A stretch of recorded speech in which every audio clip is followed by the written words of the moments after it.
জীবনের অনেক সময় আছে বাবা, শুধু ঘুমিয়েই কাটিয়ে দিলাম।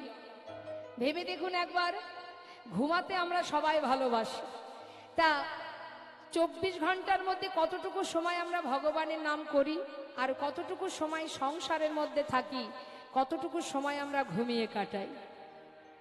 ভগবানের নাম করার সময়ই আমাদের হয় না, যার কারণে এই ত্রিতাপ জ্বালা আমাদের ভোগ করতে হয় বাবা। ত্রিতাপ জ্বালা তোমাকে ভোগ করতেই হবে, জেনে রাখো। এই ত্রিতাপ জ্বালা মানে 3টে জ্বালা সংসারে: আধ্যাত্মিক, আদিভৌতিক, আদিদৈবিক। আধ্যাত্মিক জ্বালাটা কি? শরীরের জ্বালা, দেহের জ্বালা। অর্থাৎ দেখবেন আমাদের শরীরের মধ্যে সব ভালো, হয়তো দেখা গেল দাঁতের যন্ত্রণা হচ্ছে, মনটা কোথায় থাকবে? সারাদিন ওই দাঁতের কাছেই থেকে যাবে মনটা, তাই না? এই জ্বালা তোমাকে ভোগ করতেই হবে মা। দেখা গেল 100 ভাগের মধ্যে 99 ভাগ ভালো, 1 ভাগ খারাপ, মনটা সেইখানেই আটকে যাবে। অর্থাৎ এ জ্বালা থেকে মুক্তির আর কোনো রাস্তা নেই। আর একটা কি জ্বালা? আদিভৌতিক জ্বালা, অর্থাৎ অন্যের জ্বালা, মানে অপরের জ্বালা। অকারণে যেন তেন প্রকারে অপরের জ্বালা তোমাকে ভোগ করতেই হবে। তুমি চাইছো না, কিন্তু অন্যের জ্বালা, অপরের জ্বালা তোমাকে জর্জরিত করবে, জর্জরিত করবে যেন তেন প্রকারে। তুমি না চাইলেও তোমার ঘাড়ে এসে পড়বে সেই জ্বালা। তাই অন্যের জ্বালা, অপরের জ্বালা, অন্য ব্যক্তির জ্বালা, এ জ্বালাও কিন্তু আদিভৌতিক জ্বালা।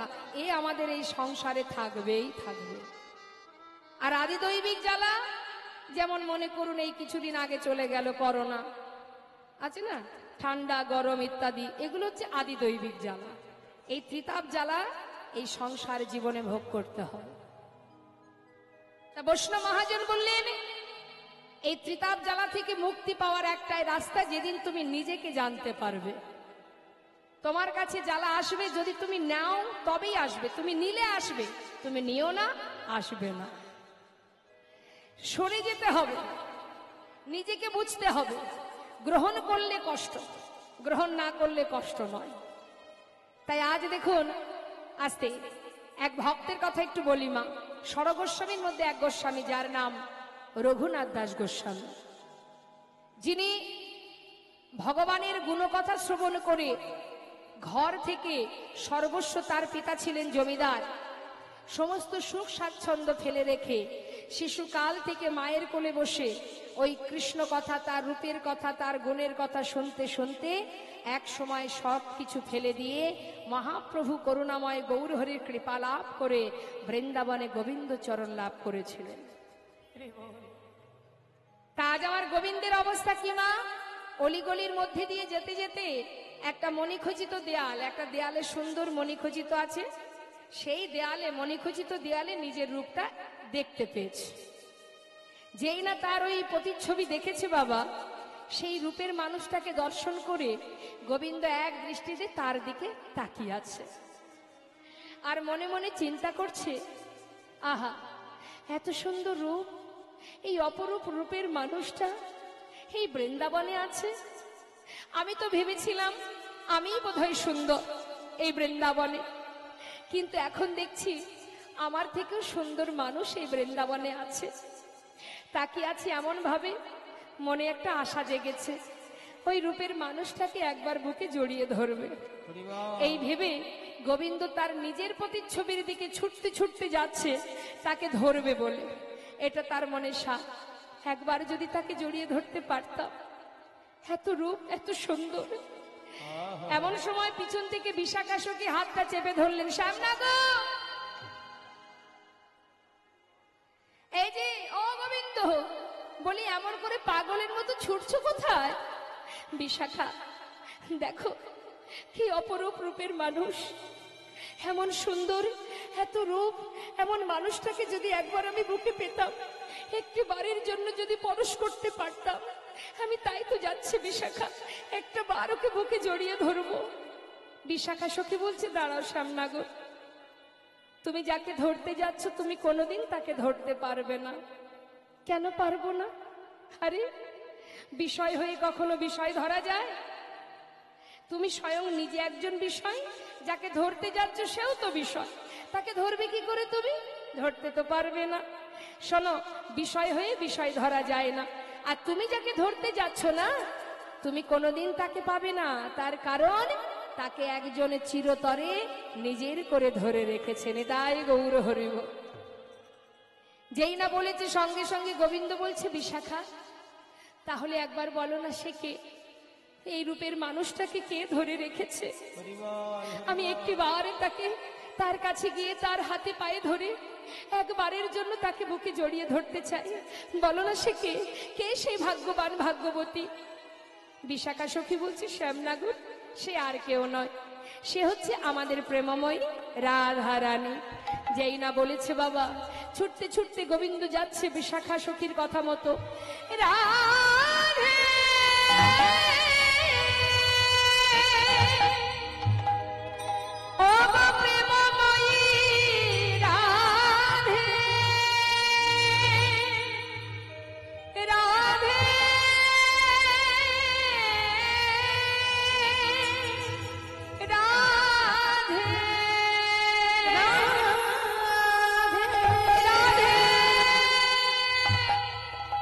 রাধে বড় আশা করে এসেছি রায়, একটি বারের জন্য তোমার কাছে একবার কৃপা করো রায়, একবার কৃপা করো।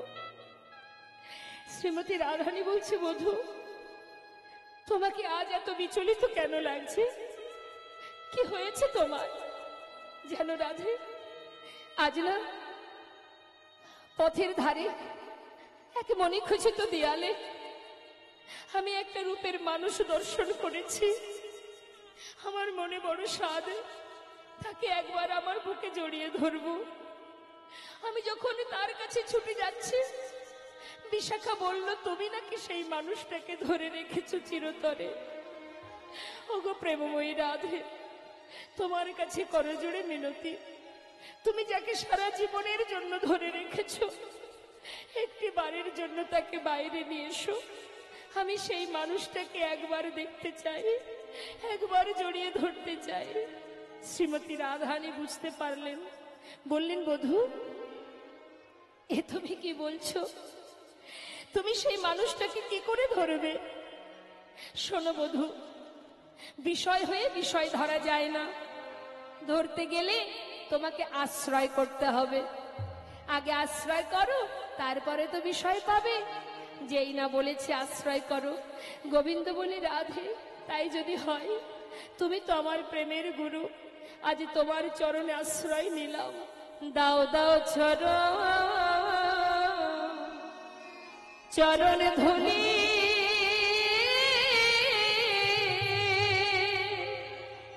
ধুলি দাও না,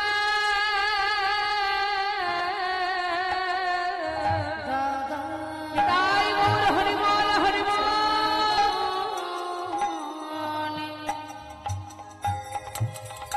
চরণ ধুলি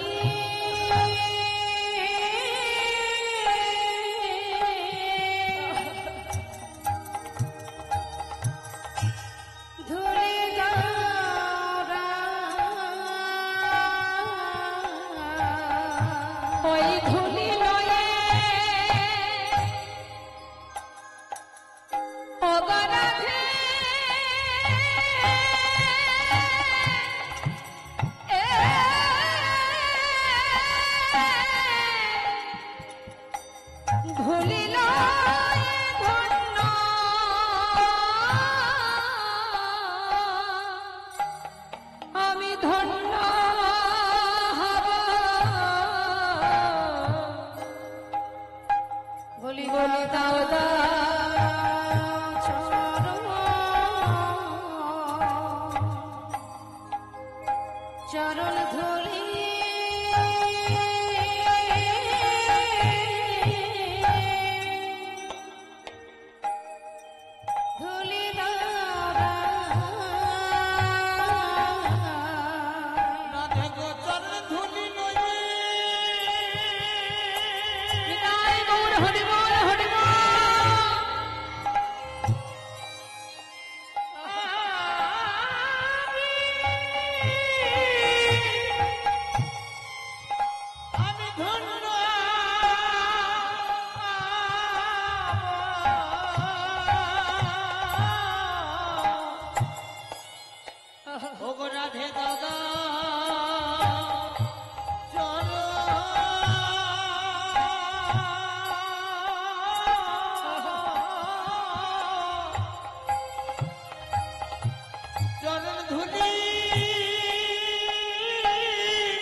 ভরসা করে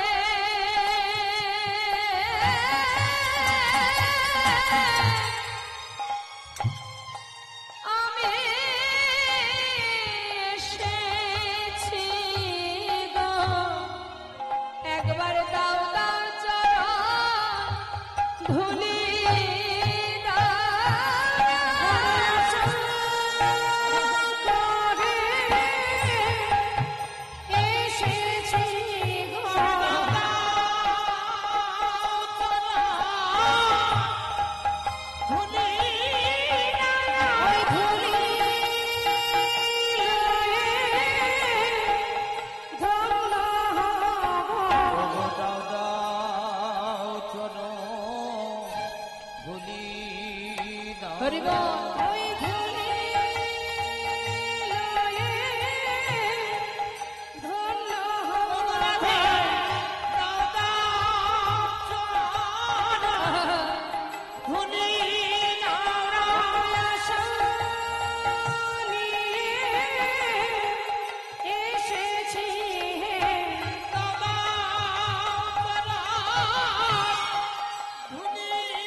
শ্রীমতী রাধারানী বললেন, বধূ গো, আমার বলিতে যা কিছু আমি তোমায় দিয়েছি, এই জগতে আমার বলিতে আর কিছু নাই, আছে দুফোঁটা নয়নের জল। যদি তুমি আমার কাছে এসে আমার চরণধুলি চাও, আমি তোমায় দিতে পারবো না। তবে যদি তুমি আমার চরণধুলি নিয়ে সুখী হও, খুশি হও, তোমার সুখের জন্য যদি হয়, তবেই আমি তোমায় দেব। বধূ, তোমার সুখেই আমার সুখ, তোমার দুঃখেই আমার দুঃখ। যাকে ধরবে বলে তুমি এসেছো, সে যে চিরতারের জন্য, চিরকালের জন্য আমার কাছে আছে, সে তো আর কেউ নয় বধূ, সে তো স্বয়ং পূর্ণ ব্রহ্ম, তুমি স্বয়ং, তুমিই তো সেই। শ্রীমতী রাধারানীর চরণ দুটি জড়িয়ে ধরে গোবিন্দ যত সেই চরণধুলি অঙ্গে মাখছে মা, সেই চরণধুলি অঙ্গে যত মাখছে, তত তার অঙ্গের কালো বরণ দূরীভূত হয়ে সোনার বরণে পরিণত হচ্ছে। তাই গৌর হরি বল, হরি বল। তাই আজ আমার গোবিন্দ নিজের রূপে নিজে মুগ্ধ হয়েছিলেন, আর জগতের জীব ত্রিভুবন কেন ভুলবে না বাবা। আজ আমার রাধারানী বলছে, জানিস সখী, কি আর বলবো তোদের কাছে, চাহনি বাঁকা, নয়ন বাঁকা, শুধু তাই নয়, আরো আছে। কি বাঁকা? শোন শোন। চাঁদি ঝালমলি ওই ময়ূরের পাখা, ওই চাঁদি ঝালমলি ময়ূরের পাখা, চূড়ায় উড়েছে ভাই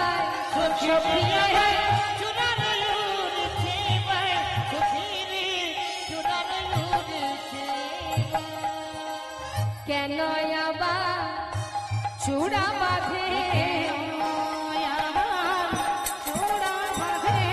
যার শুধুই রূপে আমার মন প্রাণ কাঁদে, সেবা কেন চূড়া বাঁধে, শুধুই রূপে আমার মন প্রাণ কাঁদে, কেন আবার চূড়া বাঁধে।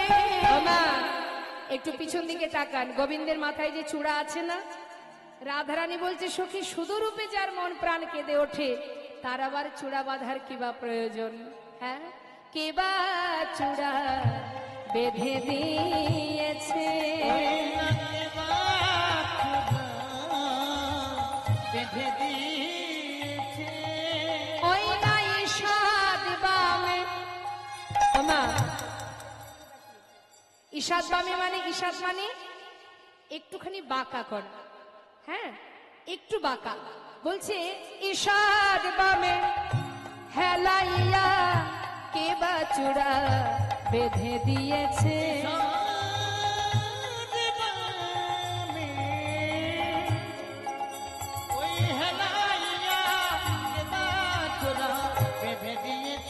কি বলেন? বলছে বলতে পারিস ঈষাদ বামে হেলাইয়া, বাঁদিকে একটু বাঁকা করে কে চূড়াটা বেঁধেছে? যা শুধুরূপে আমার মন কেঁদে ওঠে, তার মাথায় আবার কে চূড়া বেঁধে দিল? হরি বল।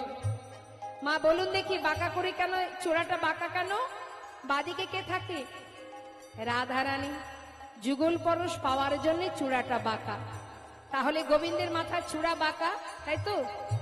আবার চাহনি বাঁকা, নয়ন বাঁকা, দাঁড়িয়ে আছেন তাও বাঁকা, আরো আছে। সখীরে, ওই না ঈশান হাসিয়া, বুঝতে পারছেন? ঈশাত হাসি মানে বাঁকা করে হাসা। মোহনবাসী মধুর মধুর বাই, সখীরে আমার মধুর মধুর বাই, সখীরে মধুর মধুর হাসিটাও বাঁকা। কেউ যদি বাবা সামনাসামনি হা হা করে হাসে, তাতে কেউ কিছু ভাববে না, কিন্তু যদি কেউ ঠোঁটটা বেঁকিয়ে হাসে, যে দেখবে সেই তো ভুলবে। হ্যাঁ, গোবিন্দ কেমন চতুর দেখুন মা, কি করে ব্রজললনার মন হরণ করতে হয় সে ভালো মতো জানে। হ্যাঁ, তাহলে সে দাঁড়িয়ে আছে বাঁকা করে, চাইছে মানে বাঁকা করে চাইছে, আবার হাসিটাও বাঁকা। হ্যাঁ, তার রাধানী বলছে সখী, সেই বাঁকা হাসি দর্শন করে আমার অবস্থা কি? আমায় পাগল লিলি কইল রে সখী, আমায় পাগল লিলি কইল রে, ওরে আমায় পাগল লিলি কইল রে সখী, আমায় পাগল লিলি কইল রে, ওই মোহনিয়ার মধুর হাসি আমায় পাগল লিলি কইল রে, ওই মোহনিয়া মধুর হাসি, সখীরে আমায় পাগল নীল কইল রে। আরে ঈশাত হাসিয়া মোহনবাসী,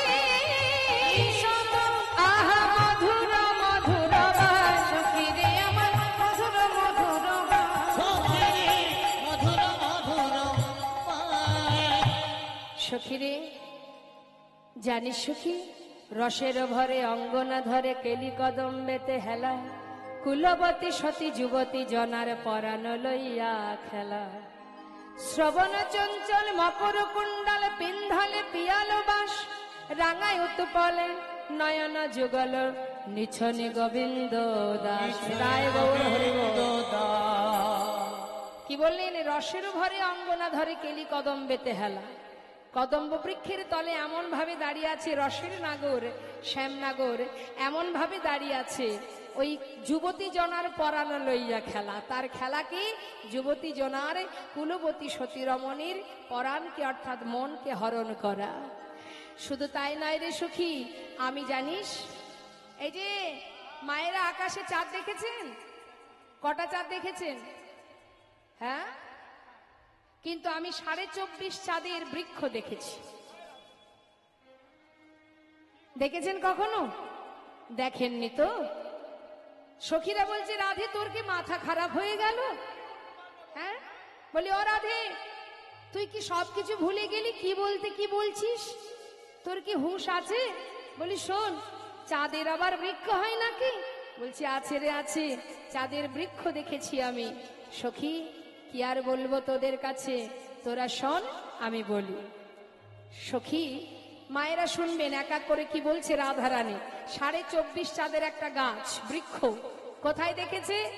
এমন কালিয়া চাঁদে কে বানালো বে, ওই না এমন কালিয়া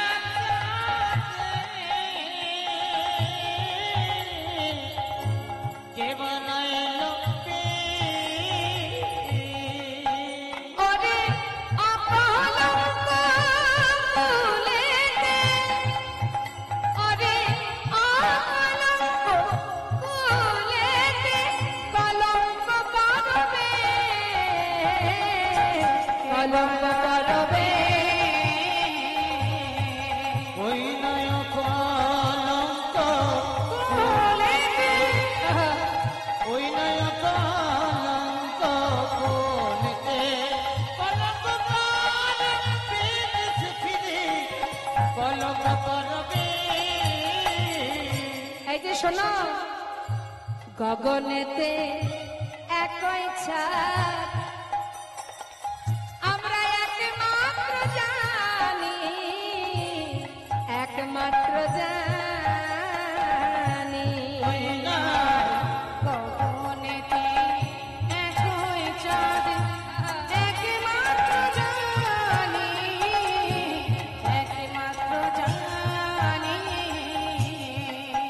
কিন্তু ঘাটের কোলে চাঁদের গাছ, ঘাটের কোলে চাঁদের গাছ কে রোপিল আনি, কে রোপিল আনি। ঘাটের কোলে চাঁদের গাছ। আজ সখী রে এর ভিল আনে। সখী চাঁদের গাছ, চাঁদের পাতা, চাঁদের ফুল ফলে, চাঁদের ফুল ফলে। সখী রে চাঁদের গা চাঁদের পাতা ওই চাঁদের ফুল রে ওই না চাঁদের চাঁদের ফুল ফলে।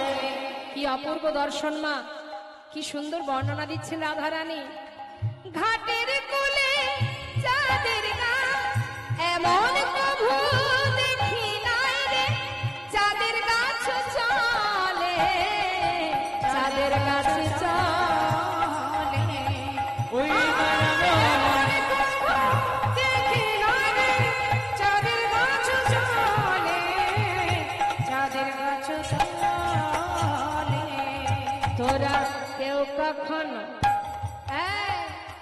দেখেছিস কি? তোরা কেউ কখনো দেখেছিস কি?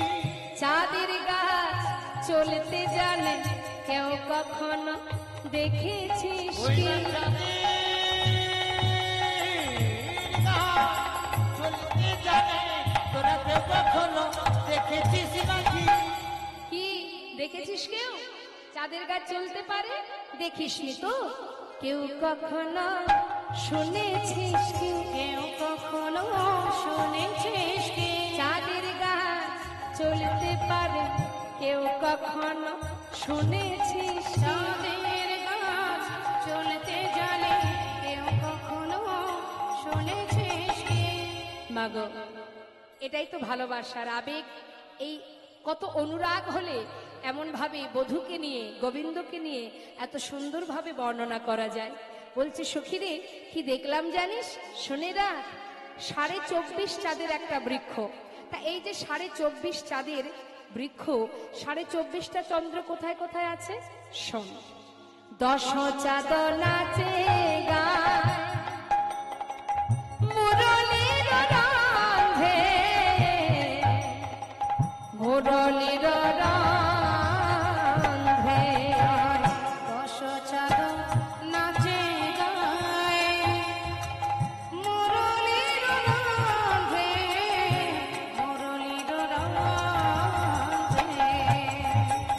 বললেন কথাটা? দশচাঁদ নাচে গাই মুরলীর রন্ধ্রে, অর্থাৎ গোবিন্দ যখন বাঁশি বাজাচ্ছেন তার হাতে 5 5 10টি নখ, অর্থাৎ এই আঙুলগুলো তো নৃত্য করছে, তাহলে 5 আর 5 10টি নখ মানে 10টি পূর্ণ চাঁদ হলো। আর সখী আরে দশ চাঁদরানা চরণার বৃন্দে, চরণার বৃন্দে, আর দশ চাঁদরানা চরণার বৃন্দে, চরণার বৃন্দে। জানে দেয়? তাহলে এই হলো 5 5 10 আর চরণে 10, তাহলে কটা হলো মা? 20টা হলো। শ্রীমতী রাধা রানীকে বলছে, এই রাধে, কিরে মাত্র 20টা চাঁদের ব্যাখ্যা হলো, আর 4.5টে কোথায়? উত্তর দে, বল কোথায় আছে? রাধারানী বললেন, সখী রে শোন শোন, আমি বলি, আরো 4টে 4.5টে চাঁদের ব্যাখ্যা। কি বলছে? আমার বধূর এই যে সুন্দর বদন, এই বদনটা একটা গোল পূর্ণ চাঁদ, তাহলে একটা চাঁদ হলো কটা হলো? 21টি। আমার বধূর যে দুই পাশে মানে মুখের গালের দুই ধারে যে গণ্ডদেশ, এটা হলো 2টো চাঁদ, পূর্ণ চাঁদ। কটা হলো বাবা? 23টি। ললাটে যে তিলক আছে, তিলকের মাঝখানে একটা সুন্দর সুগোল চন্দনের বিন্দু আছে, সেটা একটা পূর্ণ চাঁদ।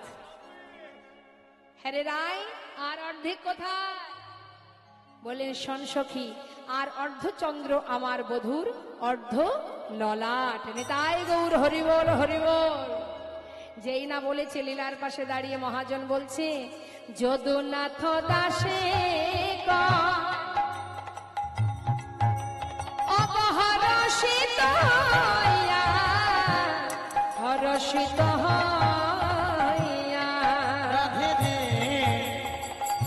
যদুনাথ দাসে গায়, আজ হরষিত হইয়া, হরষিত হইয়া। ও যে চাঁদ নয় নন্দ সুত, ও যে চাঁদ নয় নন্দ সুত, আছে দাঁড়াইয়া, আছে দাঁড়াইয়া। ও যে চাঁদ নয় নন্দ সুত, ও যে চাঁদ নয় নন্দ সুত, সেজে আছে দাঁড়াইয়া, সখী রে আছে দাঁড়াইয়া।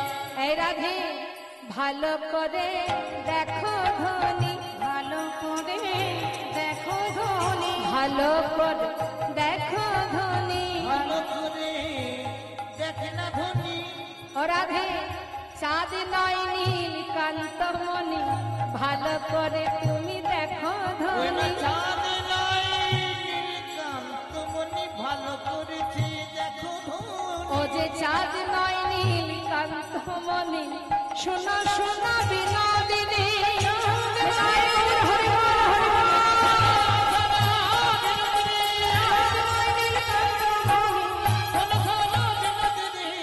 ভালো করে দেখো ধনী। ভালো করেছে দেখো ধনী। সখীরা বলেন, যায় রাধে রাধে রাধে। সখীরে রাই, তুই এমন ভাবে তোর বধূর রূপের কথা বর্ণনা করছিস। বলি, হারি রাধে তোর ভজন। সবাই মিলে একবার রাধার জয় দিচ্ছে। সখীরা বলছে, রাধা রানী কি।